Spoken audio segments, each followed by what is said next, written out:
But how did singing and dancing get to be the centrepiece of America's biggest sporting event? The first edition of the Super Bowl was held in 1967 when the Green Bay Packers beat the Kansas City Chiefs in Los Angeles. Because of the sheer size of the event, organisers wanted to put on entertainment at halftime for the fans in the stadium.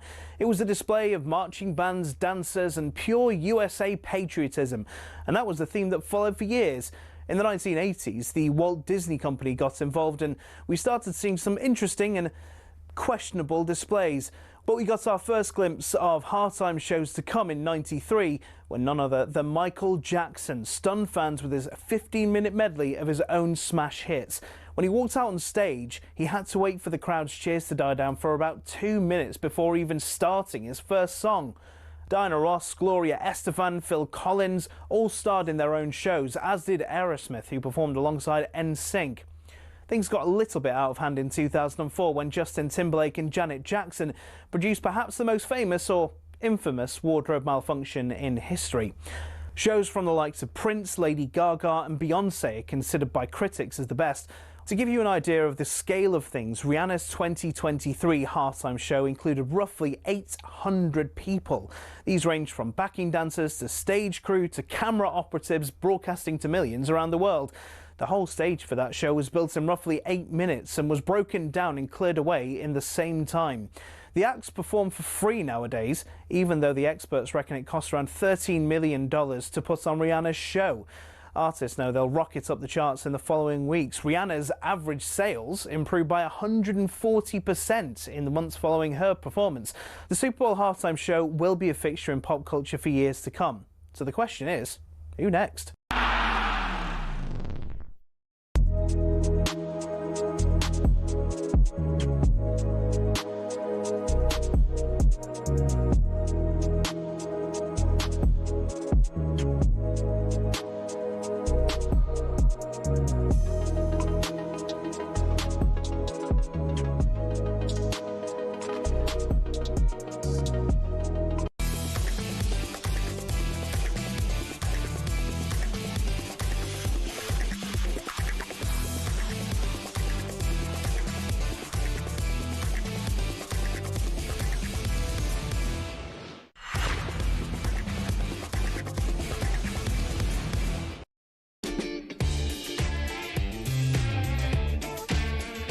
A very good morning. You're listening to Early Sports Breakfast on talkSPORT with me, Katie Shanahan. This morning we were treated to some great FA Cup games over the weekend, weren't we? With some big upsets. Port Vale knocking out Sunderland, with the striker Ben Waine, for example, being a Newcastle fan and knocking out the rivals, and really looking forward to a huge week at Cheltenham. On the breakfast show coming up at 6 a.m, you've got Alan Brazil, Ray Parlour and Andy Townsend. They're actually going to be coming live from O'Neill's Racing in the Cotswolds. Trainer John Joe O'Neill joins the boys, as does Chris Ashton, to go over England's Six Nations disaster.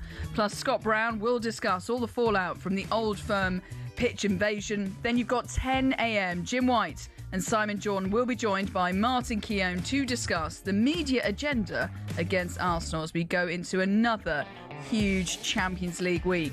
But Nick, you are very excited. What's coming up over the next hour? I do love the Champions League. But we will start at Ibrox today, where police have made a number of arrests. You heard in my bulletin there, awful crowd trouble. A lot of fallout from that. We'll get into that shortly. We've got Port Vale's FA Cup hero Ben Waine on the best moment of his career so far. We'll hear from Harry Redknapp ahead of a busy week at Cheltenham. That's if Spurs don't send up the bat signal for him. And we're asking for your weird food combinations, because Mark Crossley's now eating watermelon with English mustard. We're going to try that live on the show this morning. But weird food combos, what shouldn't work but it does. Get in touch as usual, 03717 22 3344, or WhatsApp or text us on 81089. Okay, let's get into the show.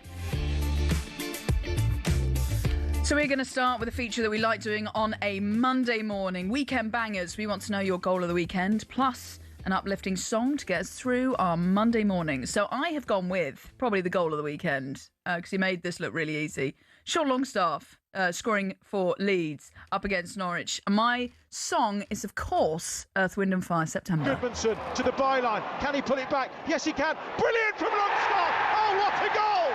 Absolutely stunning from Sean Longstaff. Do you remember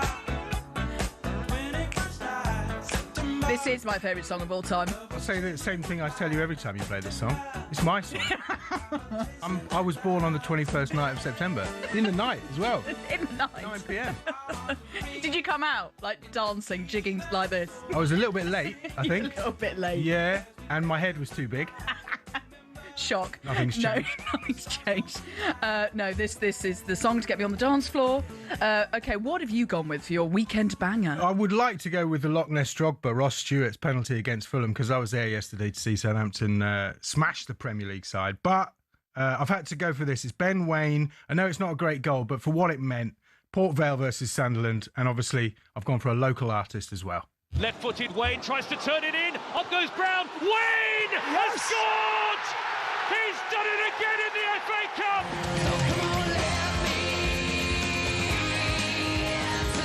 Come on, you having that? Very, very good. Like Robbie this. Williams is probably very, very happy this morning, so let's give him a little bit of love. Obviously, he was in the studio not long ago as well. Yeah, big friend of Andy Goldstein. You know, Port Vale, I think, is the only league club to not be named after the place they're from. Oh, okay. I mean, I suppose you could count Arsenal, but they moved, didn't they, over north of the river? Yeah. But I think Port Vale, which is named after a valley of ports on the canal. There we go. I learn something every day. Yeah, man. So we want to know your goal of the weekend plus an uplifting song to get us through our Monday morning. Nick, you'll be back as we're going to do weird food combinations live on air, things we do on this show. Currently looking at watermelon and mustard. I hate mustard, so that's going to go down. Well, okay. But we start with the Old Firm, as it's making all the headlines this morning for, unfortunately, all the wrong reasons. Ticketless fans broke into Ibrox before the game, and there were fights on the pitch at full time. talkSPORT's David Tanner could not believe what he was watching. For all those people who celebrated the fact that there were 7,500 away fans at this game, I said a number of times that there is always a difficulty when there are away supporters in great numbers at Old Firm games, but this is the worst that we've seen in generations. There is a fan now trying to punch his way out of an arm lock by stewards. But as it stands, there's more bottles been thrown by these young supporters. There's a woman in a Rangers club uniform hauling off supporters. Yeah, it's really, really concerning scenes. And if you're watching us on TV, you can just see those pictures right now as Celtic beat Rangers 4-2 on penalties after a goalless draw in normal time. So they took them to extra time, then it went to penalties. And then James Tavernier and JD Gassama missed for Rangers in those penalties. But the game was marred by pitch invasions from both sets of fans at Ibrox as Thomas Shamachara scored the winning spot kick as Celtic fans spilled then onto the turf and Rangers fans followed and missiles and punches were thrown. I was listening to a caller from a father saying he brought his young daughter along to the game and saying she was just terrified and it was her first ever football game, which obviously it was International Women's Day yesterday, and I thought, oh, that's a really nice thing for a father to take his daughter along. And then obviously now she's just going to be terrified to go along to games, which I think is a real shame, really. So unfortunately, the Old Firm being in the headlines for all the wrong reasons. But talkSPORT's former Rangers man, Charlie Adam, has called for harsh punishments for those involved. It's a sad day for Scottish football. We had an incident like this a few years ago in the Scottish Cup final, Hibs and Rangers. Both teams both supporters invaded the pitch. But this, for the Old Firm that we talk about being our leadership teams and they represent, it's an embarrassment for our game. And as a national team, we're trying to improve and we're trying to get better. But these two clubs have let us down as a nation, and they have to have a look at themselves today. Both football clubs have to have a look at themselves because they are the standard bearers for us as football clubs, and both supporters have let themselves down. It's an embarrassment for Scottish football. This should not be happening. In this day and age, this should not be happening, and we have to get control of it quickly because it'll keep escalating and there'll be big problems. Well, there is a police Scotland statement that was put out after the game. The behaviour of a number of supporters at Ibrox today was shameful. It must be condemned by everyone involved in football and wider society. A number of arrests have already been made, and Police Scotland will now work with both clubs to carry out a robust investigation. Officers and stewards were faced with extreme hostility and violence. Many individuals armed themselves with items clearly intended to cause harm. The investigation will also include the actions of some supporters who entered the Broomloan Road stand without tickets before the match started, which is really concerning. Well, Celtic legend Scott Brown is on Breakfast this morning to talk about this more, about what happened at Ibrox and what should be done about it. Were you at Ibrox yesterday? Well, you can give us a call. We'd love to hear from you this morning. 03717223344 about everything that happened in the Old Firm derby. Okay, on to FA Cup, shall we? 2 Sunday Cup upsets and some Saturday scares as well. It was a brilliant FA Cup weekend. Really enjoy watching the FA Cup. It's a brilliant competition. We got 2 big upsets on Sunday, while Saturday, well, it produced a few scares for the Premier League sides. Evans, 1-1. Mansfield Town back on level terms. Now Eza, right-footed, blasts it into the top right-hand corner. And Arsenal are back ahead. In towards more. And headed in at the back post. It's 3-3. Bedlam in North Wales. The 10 men have done it against Chelsea in extra time.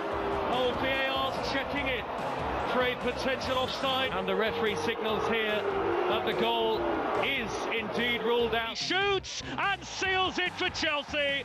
João Pedro rolls it home. Chelsea have the final word, and they are into the quarter-finals of the FA Cup by the skin of their teeth. Here's Mamouche, first time shot, brilliant goal. Omar Mamouche has probably won this cup tie for Manchester City, and it is Manchester City who make their way into the quarter-finals of the FA Cup. Yeah, Man City, the last one there, beating Newcastle 3-1. Man City just showing their class and superior squad, just tells in the battle of the Premier League heavyweights. You've got Liverpool started things off on the Friday night, beating Wolves by 3-1. Andy Robertson scoring a beauty. Really pleased to him to remind Liverpool of his calibre and Scotland fans of his class as well. Arsenal, they beat Mansfield, but, Mansfield pushed them. And I heard a lot from Carolyn Radford over the weekend. I think, they missed out on an opportunity there. Arsenal just survived a scare with 2 worldies from Madueke and Eze. As for Wrexham, they went a goal up, but then it was Chelsea that beat them in extra time. 4-2.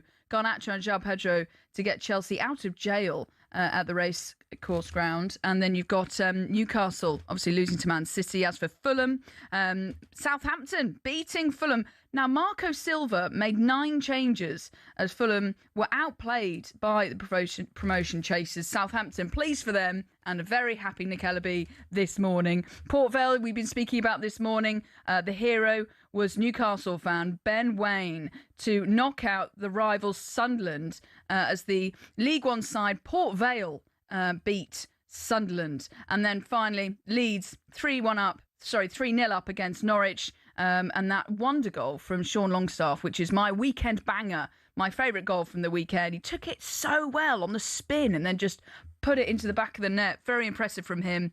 And Leeds are surely too good to go down. Can they win the FA Cup? Maybe that's a bit too much of an ask. But then we saw, Crystal Palace win it last season, didn't we? So nothing is impossible. Okay, let's just reflect a bit more on some of the back pages this morning, because the main story, and I'm just looking at a high-flying Vale sinks Sunderland because Port Vale beating Sunderland by 0-0. So they are bottom of League One, 11 points from safety.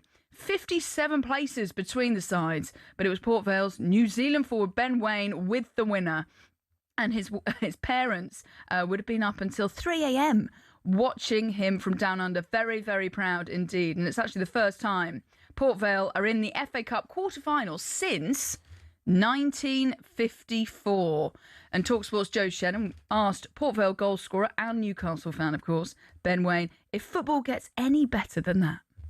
It doesn't get much better than that. I've dreamed of that for forever, so that's pretty good, yeah. What's the feeling like among the players at the moment? Is it disbelief?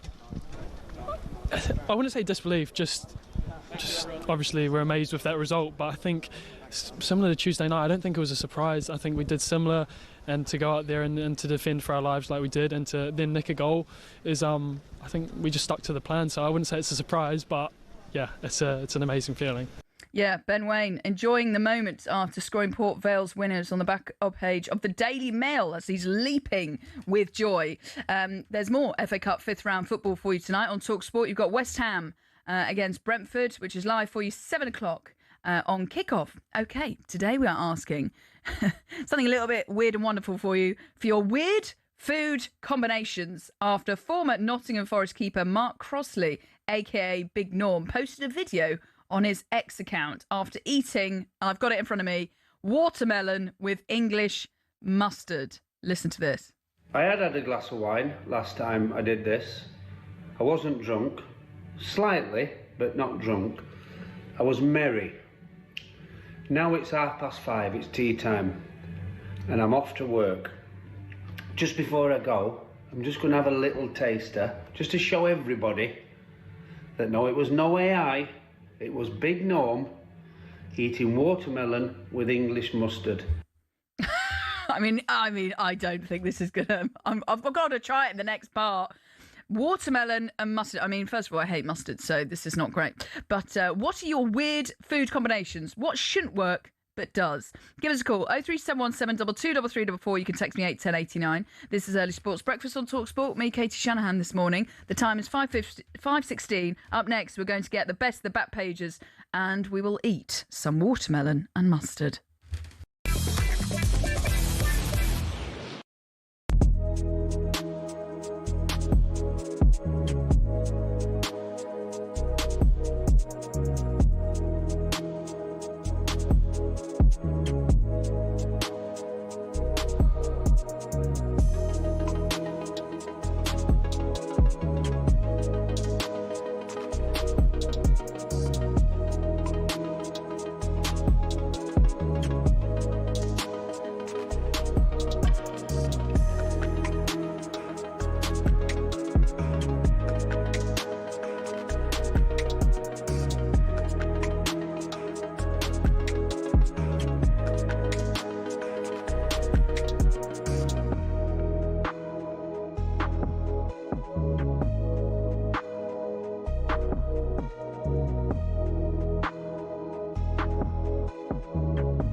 So it makes it more interesting, I think, Simon, for fans of other clubs. That's the bottom line. Yeah. If it was all to finish today and this was in operation now, you'd go way down to 17th of Norwich in the league with a chance to get into the 8th spot. That's what you do. Right. You take 60.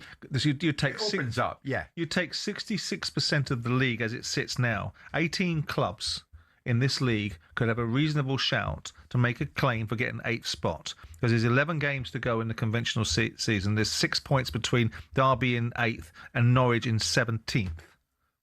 Right. And those games, and when you get a run in at the business end of the season, it really does change the dynamics of how people play. All of a sudden, you've got 66% of the league having something involved. Then you've got the other 25%, or 35%, sorry, sort of going to the Gabby Bongle arithmetic school, the other 34%, which would be fighting for not staying in the division. So you've got constant jeopardy in a league, which actually reminded me when I was over in America looking at the MLS and how they construct their leagues and how many teams get an opportunity to play in their playoffs and participate in outcomes for themselves. They have something like 60 or 70% of the teams in a league any given season that could feature in a playoff scenario. Right. So it's all Does about... that affect the quality? There's a message coming through there. You're telling me that 8th could end up going to the Premier League. Surely, that going to have to good in terms of the quality of the club that's going to go up. There's nip and tuck. More often than not, when you finish 6th in the league, and we went up as a team that finished 6th, there was the points total. I think West Ham finished behind us and Wigan finished behind us in the league, and they were like a point difference. So tell me there's a point difference between 6th and 8th. Pack it.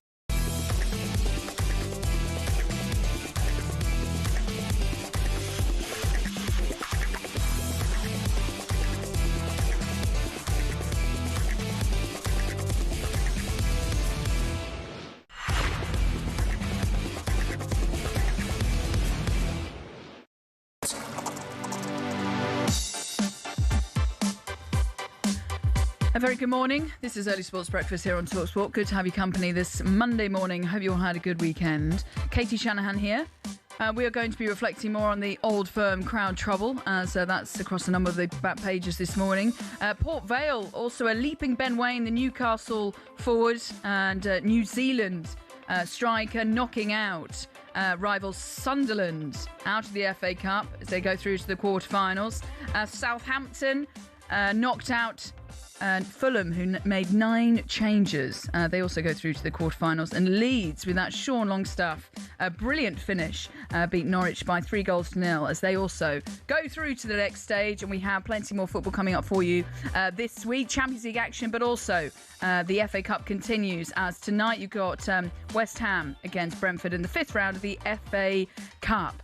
But we are, of course, building up to the talkSPORT Breakfast Show at 6 a.m. Really looking forward to a big week on talkSPORT with Alan Brazil, Ray Parler and Andy Townsend. They're coming live for you from O'Neill's Racing in the Cotswolds as we build up to a huge week, yes, at Cheltenham. A few more things you need to know about this morning. Luke Littler had to dig deep to retain his UK Opens darts title. He beat James Wade 11-7 in Minehead.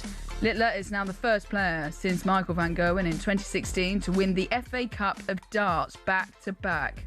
Over 100,000 fans saw host India lift cricket's T20 World Cup. They retained the title with a crushing 96-run victory over New Zealand in the final. And the very impressive Kim Hellberg won't allow himself to dream of promotion with Middlesbrough.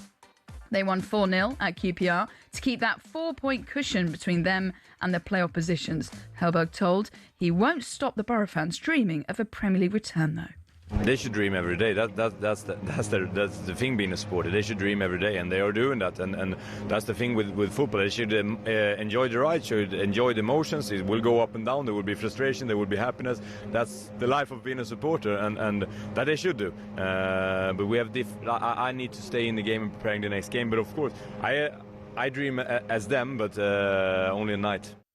Okay. Well, yes, they currently sit top of the championship just a little bit further down, sorry. They're just below Coventry City in terms of Middlesbrough. So Coventry City on 74 points. You've got Middlesbrough 69, Millwall in 3rd place, and then it's Ipswich Town. Can't wait to see how that all unfolds come the end of the season. We have got 3rd place Millwall up against Derby County in the Championship live for you on talkSPORT 2 tomorrow night from 7:30. And for more on all the day's biggest stories, all you need to do is go to talksport.com.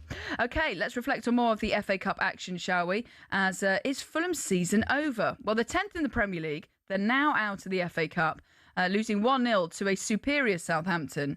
And Fulham can count themselves actually a bit lucky to have a goal disallowed straight from a Saints goal kick. Scott Minto was watching this one for us. They'll say to the letter of the law, no, a rolling ball, not allowed, so they can hide behind that. I'm sorry, that doesn't happen every time. You're not telling me, OK, I won't go with the argument that there's got to be the whistle blown at the start of every goal kick, but you're not telling me every goal kick that has a rolling ball, the referee says, no, take it back. I don't believe that's the case. I think he's panicked a little bit and thought, I don't quite know what's happened here. There's a guy on the floor, there's a rolling ball, there's probably quick communication between him and the referee's assistants, and look, to the letter of the law, he can argue he's done the right thing. I personally don't like it. Yeah, even when I was watching it back, I was kind of thinking, what on earth's just happened there? So not surprised if the referee actually panicked because he didn't really see what fully happened. But Jarrett Gillett had already blown his whistle. So obviously by the letter of law, it is right. But the ball was rolling as Perez took the goal kick straight into Ryan Manning's back and then it went in. So where do you sit on this? The ball fell to Rodrigo Muniz, who poked it home for the home side. And obviously that could have changed the game because also they had golden opportunities missed. Saints had so many opportunities that they missed. It could have been more than 1-0 actually before Ross Stewart won a penalty and added on time and then converted himself. So Southampton go through to the quarterfinals. And I've got to say, I was watching the Southampton away fans, where I'm normally sat in Craven Cottage, you can just see them because I'm normally on the fifth floor of the Riverside stand is normally where we do our hits for the football, and you can just see all of the Southampton fans, and they were in full voice, and Nick Ellaby was there enjoying it as well, so I'm sure he was part of the crowd enjoying themselves yesterday at Craven Cottage. But Marco Silva, was he right to make 9 changes? Fulham fans, are you listening to this morning thinking, how on earth? Why on earth did he make so many changes? Surely Fulham could have tried to win this competition because they're 10th in the Premier League. They should have gone for a trophy. Why not? Well, on Final Word, talkSPORT's Alan Pardew explained why managers make so many changes in cup competitions. Most of the season, you've got a squad of players of 22, 24. They don't all play, of course, but they get little sort of cameos as substitutes. They might get 5 minutes. You might actually use a player for the last minute, i.e. to run the clock down, just to seal the game. He never feels brilliant about that. I've been in that position myself and been that substitute. So you have to give them a payback at some point. So some of this is a bit of payback to those players' loyalty who have earned you points or have sealed wins for you, and to give them an opportunity. Yes, okay. So that is just reflecting a bit more on about Fulham with the 9 changes. Where do you sit with that? 9 changes, a bit too many. I totally get there's loads of competitions, but felt as though that was a good opportunity missed for Fulham. But Southampton fan Nick Ellaby has joined me back in the studio. Come on! We're about to do something very, very odd, but I'm here for it. We were talking to you, asked you this morning about your food combinations, which we've had a couple through here. Where'd you sit on this, Nick, before we get into the back pages? Hi, Katie. Best food combination has to be cheese and jam toasties. Sweet and savoury, all melted together. That's from Dean, the Leeds fan. Cheese and jam's good. Okay, we're on board with that. How about this? Mushy peas and mint jelly on toast. That's from Chris from Bexley Heath. I mean, it's less appealing. You're going to do the gladiator, thumb out, yes or no? Try that tomorrow. Okay.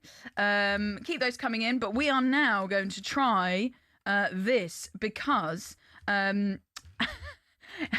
watermelon and mustard. Where do you sit on this? Here's Mark Crosley to explain how to do it.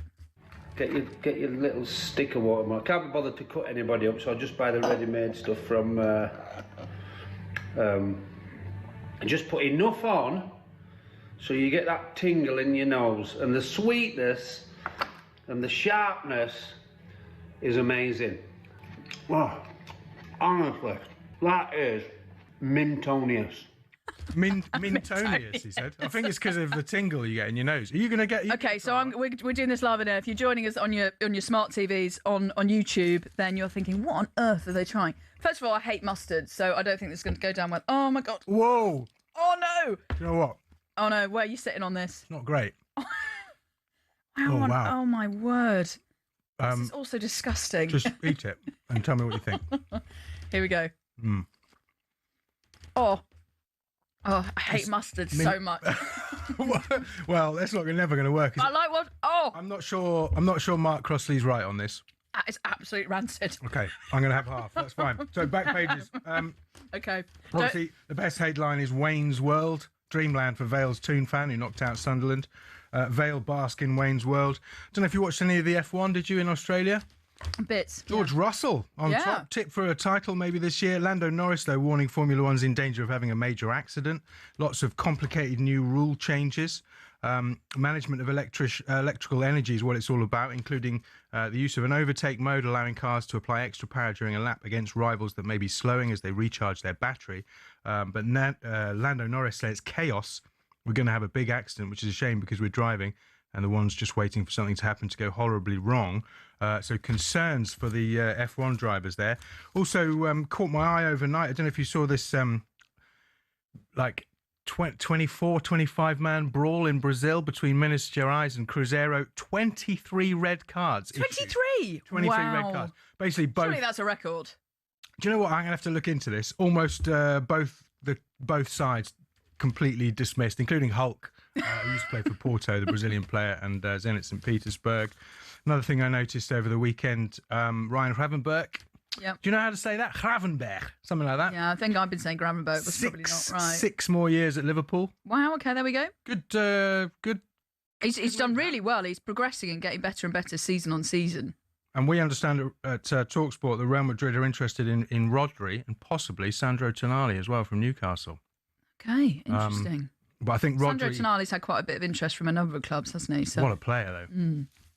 And then how long we got? Wow, it's pretty much time for the break. But lovely pictures of George Russell on the back here. And just very quickly, Tyson Fury versus Makhmudov on Netflix. But you're going to need your TV license paid if you want to watch that. Oh, interesting. Apparently. Okay. Otherwise, you could get a knock from the TV license man. That TV license man. That never comes round. It never comes round. Okay. currently just recovering from that awful situation that was watermelon and mustard. But keep your food combinations coming in this morning. That was the review of the back pages with Nick Ellaby. Katie Shanahan in the chair this Monday morning. You're listening to Early Sports Breakfast. We're building up to a big week at Cheltenham. The boys are there. Alan Brazil, Ray Parlour and Andy Townsend coming up with the breakfast show at 6 a.m. But up next, we're going to have some fun with the front pages, and you could win an all-expenses paid trip to this summer's British Grand Prix.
It's unbelievable. It's unbelievable.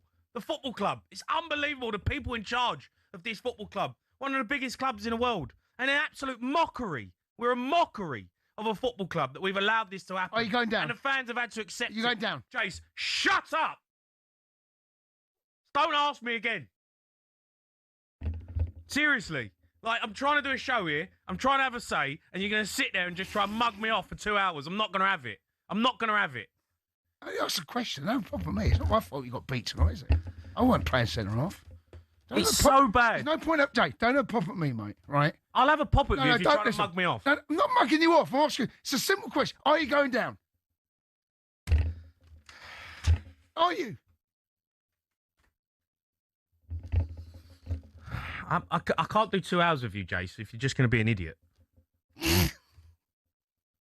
I mean, how can I take you seriously? You've got an Ange mask on and a clown mask. What about 3 hours? I can't do 2 hours of calls with you. I can't do it. I can't do it. Just please. It's not my fault. You're rubbish. Please, like, for me, like, don't ask me that question again. All right? Just because. What question? All right, look. I want to hear from Spurs fans. It's obviously a shocking. I'm genuinely crestfallen. Genuinely crestfallen. It's the worst I've ever felt. Do you think you're going down? No, it's a different question this time. Well, how's it a different question? I said, are you going down?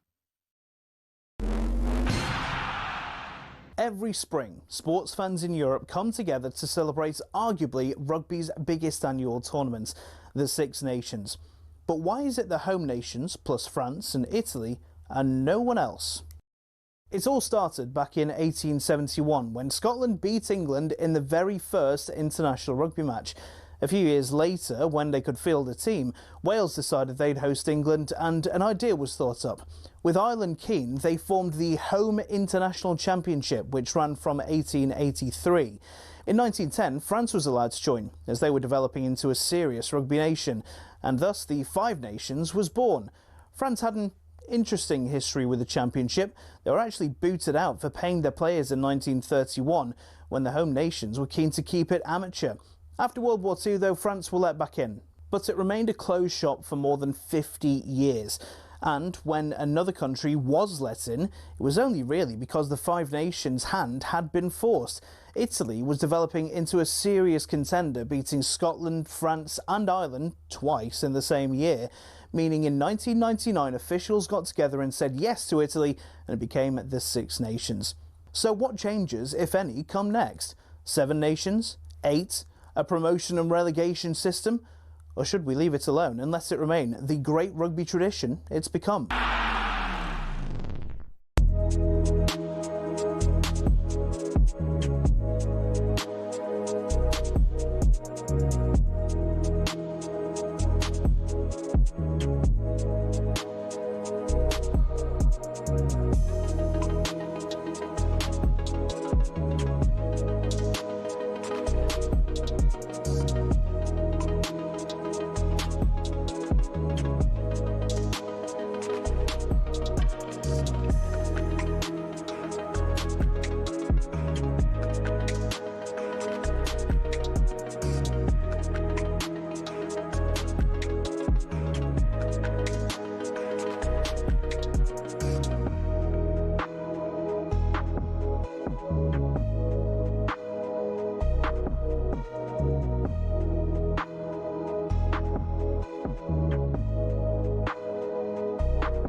Good morning. Katie Shanahan here this Monday morning. Good to have you company. This is Early Sports Breakfast. We are building up to the talkSPORT Breakfast Show at 6 a.m. with Alan Brazil, Ray Parler and Andy Townsend. They are coming live from O'Neill's Racing in the Cotswolds as we build up to a huge week at Cheltenham.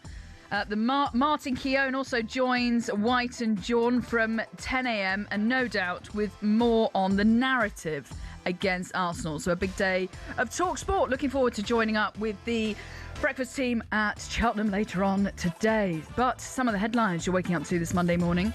There are hopes of success for Paralympics GB on day 3 of the Winter Games. Skier Neil Simpson defends his Super G visually impaired title this morning. A win against host Italy should send the mixed doubles wheelchair curlers into the semi-finals. There are four race meetings today before the highly anticipated Cheltenham Festival kicks off tomorrow. The action is at Plumpton, Stratford, Taunton and Wolverhampton. And as we go into the Cheltenham Festival, trainer Ben Pauling told talkSPORT Sunday edition he hopes that Willie Mullins doesn't dominate as much as usual, allowing for some more British success. Look, I can't comment on anyone else's form. I think in the last week, Willie's probably trained about 15 winners, so I don't think he's too bad. So I don't think we need to worry about Willie's form. He'll turn up with a very strong team. It might not be, hopefully, looking like it's going to be a steamroller effect like it has been in the last few years. And the British contingent seem to have a better bunch of courses that look to be like they're going to be competitive, which is great for the sport. It's great for the industry, and it's obviously brilliant for the British-based trainers to be making hopefully a bit of a resurgence. Well, we've got lots more coming up from the team at Cheltenham today. Trainer John Joe O'Neill joins the breakfast team live from Jackson Dawes, as do talkSPORT's Rupert Bell and Lizzie Kelly. So for more on all the day's biggest stories, all you need to do is go to talksport.com. Right, listen up, F1 fans, because we've got a hell of a competition for you. Win a VIP trip to the British Grand Prix on talkSPORT. Yes, we are sending two of you to the British Grand Prix at Silverstone on the 5th of July with the full racing green trackside experience. Forget the general admission, you're getting exclusive grandstand seats plus inner track access to watch the drivers roll into the paddock, as we've got the whole day sorted for you with all day street food, a fully open bar and more. Yes, it's the ultimate British Grand Prix completely on us. Here is how to enter. For your chance to win, text WIN to 83338. Text costs £2.50 plus your standard network rate, or you can call this number 0343 418 7260. That's 0343 418 7260. Lines close on the 20th of March at 4 p.m. That's when you need to answer your phone if it rings. 18 plus, UK residents only. This is a network promotion. Full T's and C's at talksport.com. So for your chance to win, text WIN to 83338 now, and a very good luck. Win a VIP trip to the British Grand Prix on talkSPORT. Okay, a reminder of our top story on Early Sports Breakfast today. It's recapping all of the Old Firm crowd trouble. The SFA's investigation on pitch clashes between rival fans after Celtic's 4-2 penalty shootout victory over Rangers in the Scottish Cup. Police say that they've made a number of arrests while some of their officers were injured. So really concerning scenes in the Old Firm derby yesterday. Let's bring in Dave, the Everton fan this morning. Dave, a very good morning. Good morning, how are you? I'm very well. What would you like to say about all of this? Well, I suggest to see a meeting next. Why don't we in the Scottish Premier League the council point off the both teams where the police have arrested the supporters, name them. If you've got a job, let them move. Dave, I think the line's a little bit bad, so we're going to try and get you back if we can. But I believe that you want to say that fans should be banned for life. But let's try and bring Dave back in very shortly if we can get a better line. But let's get a bit more reaction on this, shall we? Because former Rangers midfielder Charlie Adam actually called it a tragedy and called for heavy punishments for those involved and both old firm clubs. I never ever felt when I was playing it would come to this.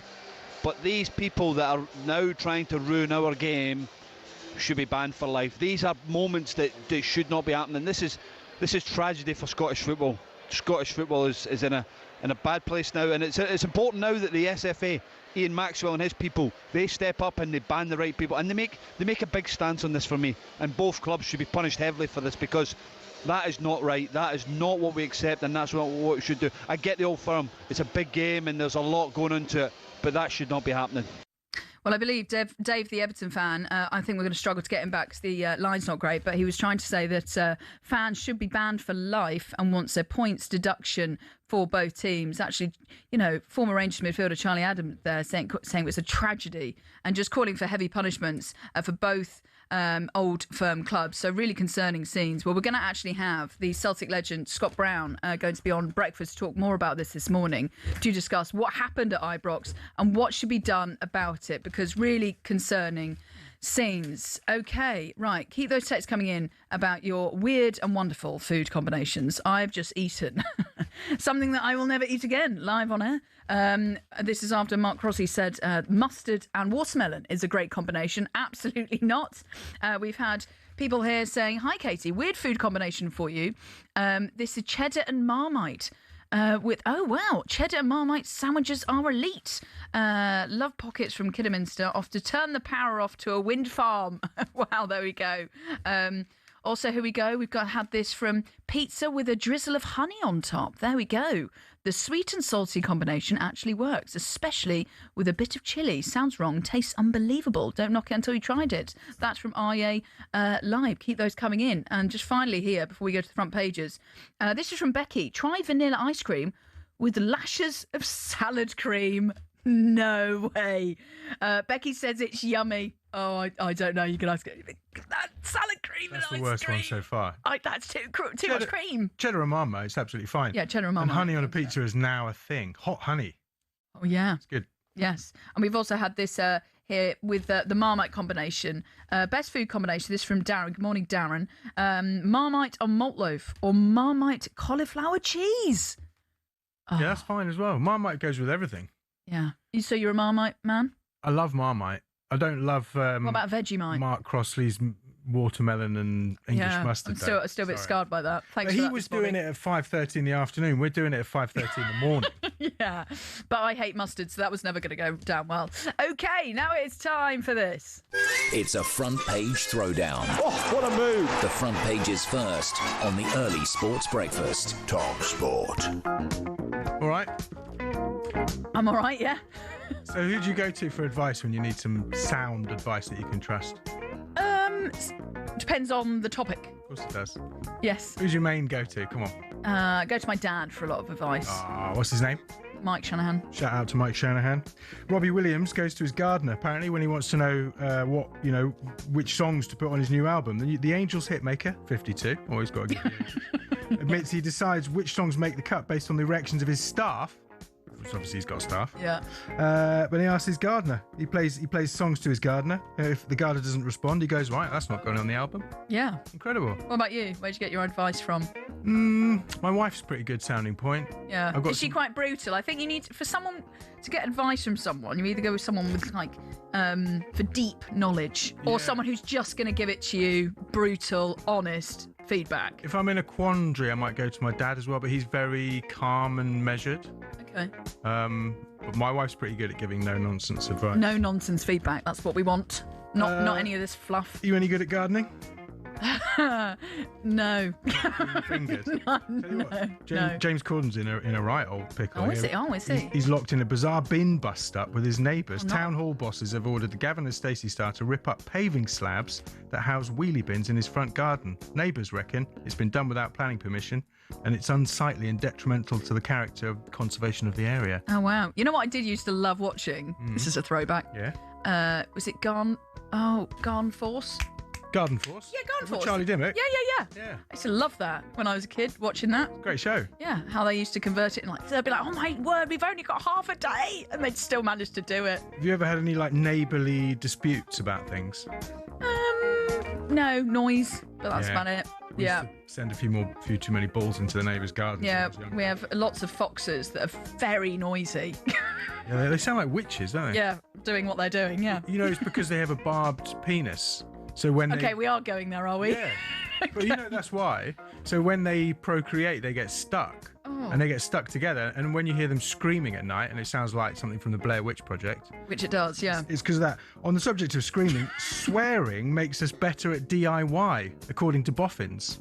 We know we like to keep an eye on. Obviously, the boffins are all over this, yeah. Well, at the moment, boffins are working out that apparently if you swear, it makes you better at household tasks. That's according to eggheads from Staffordshire's Keele University and the University of Alabama. They say swearing or the use of taboo language may function as a kind of psychological warm-up to enhance our motor skills for tasks that require manual precision. So next time you're putting your IKEA shelves up, just start effing and jeffing. Then it would be better. You'll have them done in no time. Okay. Are we done with the front pages? I think so. That's the front pages. Well, I was just going to say, I'm going to run this by you because I've got another weird food combination that actually is one of mine. Come on. So, Paul, thank you for this, Paul. He goes, wife eats scrambled egg with mint sauce. Oh, gross. Now, I like mint sauce with all of my meats. All the meats? Well, apart from maybe pork. No, yeah, pork. I'd have it with pork. I'd always go to the kitchen and I go to the fridge and get out the mint sauce for even my chicken, my pork, because I love mint sauce. Obviously, it's meant to be with lamb, even beef. And I know it's frowned upon, but I don't mind a bit of mint sauce with, a Sunday roast. Listen, no one's frowning upon you. I like to have hot sauce on as much as possible. I'll have hot sauce on my scrambled eggs in the morning. It's supposed to be good for your metabolism as well. Oh, okay. Chili, cinnamon, that kind of stuff. Okay. Nick, thank you very much for now. Okay, coming up next, we are going to be looking ahead to another live FA Cup tie and a huge week with talkSPORT at the Cheltenham Festival with Alan Brazil. Will he make all 5 days of his breakfast show? And have you played Project Cheltenham? Very fun game. You can go to talksport.com to find more on that. The time is 5:48. This is Early Sports Breakfast with me, Katie Shanahan. A very good morning.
I've got lots of Tottenham mates, and mate, they're devastated. They can't watch. They said I couldn't watch it last night. I'm not going to watch it. I can't watch it. Seriously? Yeah, they're getting to a stage where they're so nervous about going down, which I thought about 3 weeks ago. Oh, they'd be fine. So did I, mate. Now, with what I've seen from Forest, what I've seen from West Ham, they're banging it. Right, I'm the same as you, mate, and I bet you. Leeds will be looking. Leeds have got to be careful. They're looking over their shoulder as well. Leeds have got. Solomon at Sunderland. We said, they've got Wolves at home now, but Wolves they've picked up. They're flying. I was at they played well against Liverpool. Unbelievable. And they could play them tonight. You're doing the game tonight. FA Cup, I'm out for the FA Cup, mate.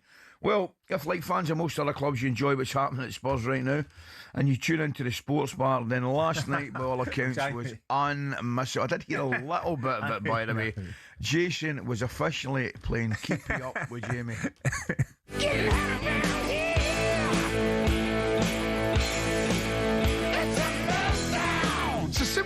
Are you going down? Yes. We are the only team in the Premier League ever to bring in a new manager, to get a new manager bounce, and we get a worse bounce. Okay, you get a new manager trounce, not bounce. Like, I'm trying to do a show here, I'm trying to have a say, and you're going to sit there and just try and mug me off for 2 hours. I'm not going to have it. I'm not going to have it. To dare is to poo. I'd actually take Big Ange. Not a It's got clown. to that point. I would Just who we actually are. take Big Ange. I could do a better job. It is embarrassment. An embarrassment. Going down.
We're getting ready.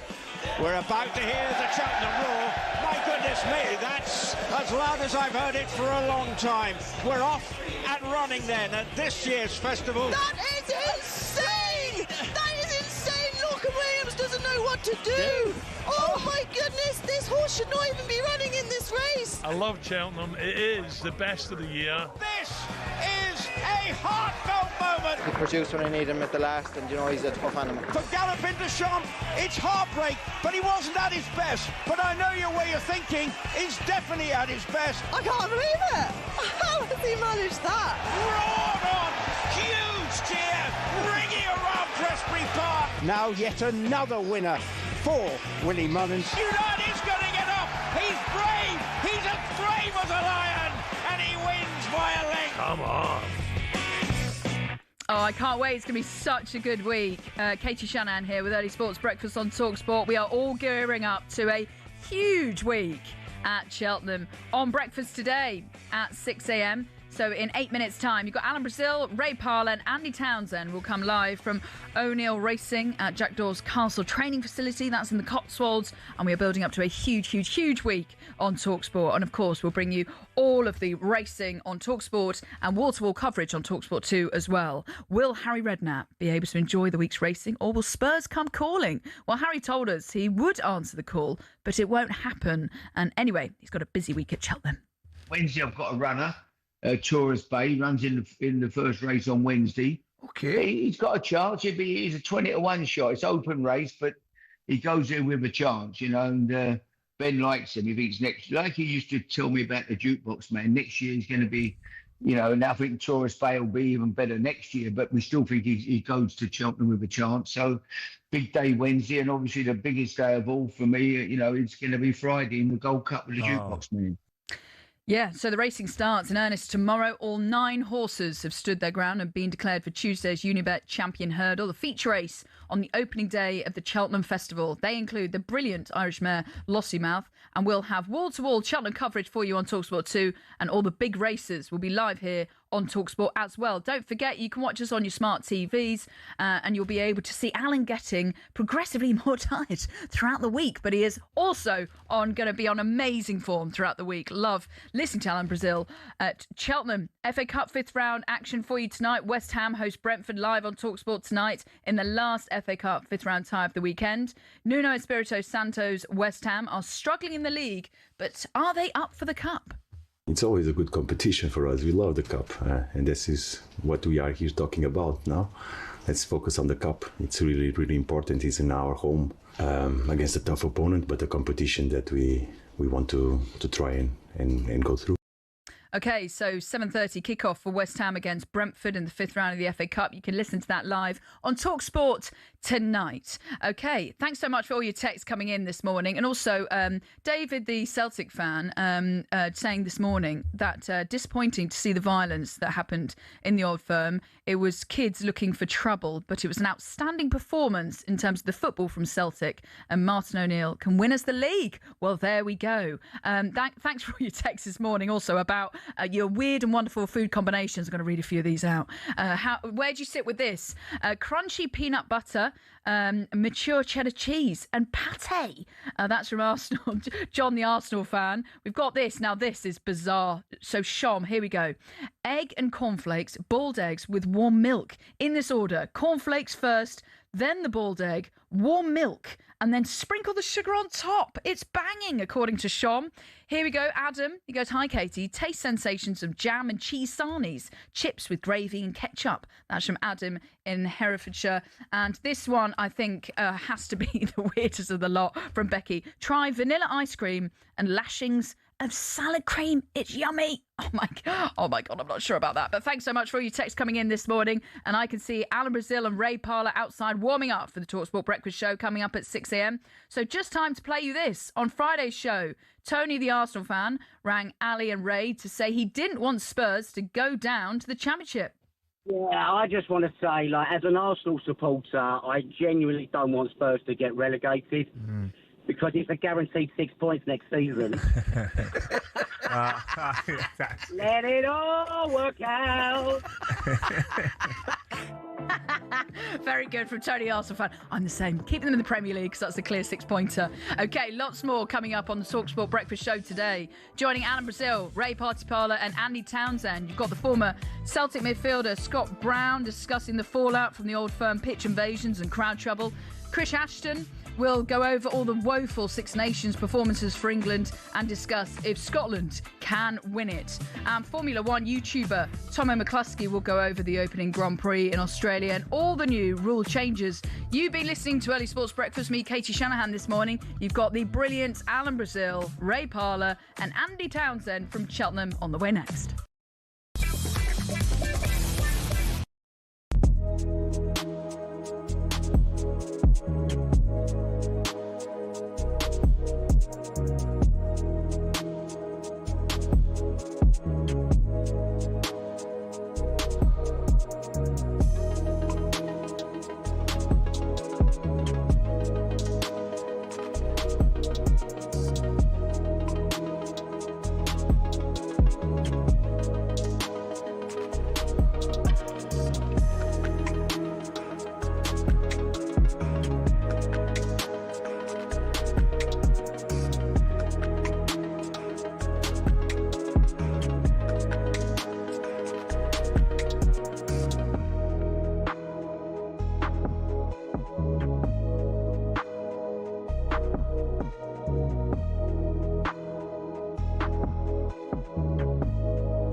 David, good morning, mate. First good of all, morning, David. Morning, all. David, here's a quick one for you, mate. I know we'll not be talking European football. We'll calm everything down. I want to start with this statistic, right, which I would imagine would please you as much as anything. Everton, after reaching the 40-point mark in 28 games, that's only the second time they've done that in 9 seasons. Now, I reckon that in itself is an achievement. But, and I know you'll play it down, you must have a wee thought about European football. Well, I said right at the start, Coisty, that I said to the players that, we need to try and aim for it and hope that it was possible. In truth, it looked a million miles away, to be honest, at the start. But